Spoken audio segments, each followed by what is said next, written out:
Ito, babaeng crayfish. Sa ina niya, medyo mapulit siya yung color. Yes, the brown one. But look at this. May i-reveal tayo. Nawala. Ito naman, ayan, lalaking crayfish siya. Laki, di ba? Tapos, ayun, babae.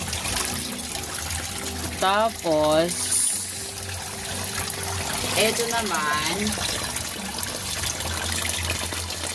mukha siyang lalaki, pero wala siyang red dun sa kulon.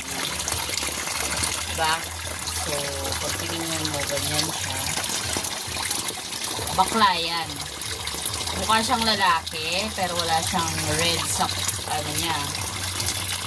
So, that is bakla. Kasi yung babae, na-brown ito, lalaki, diba?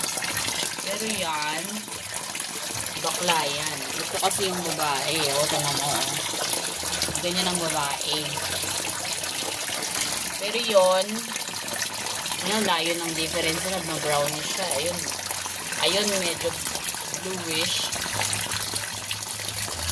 Na kala mo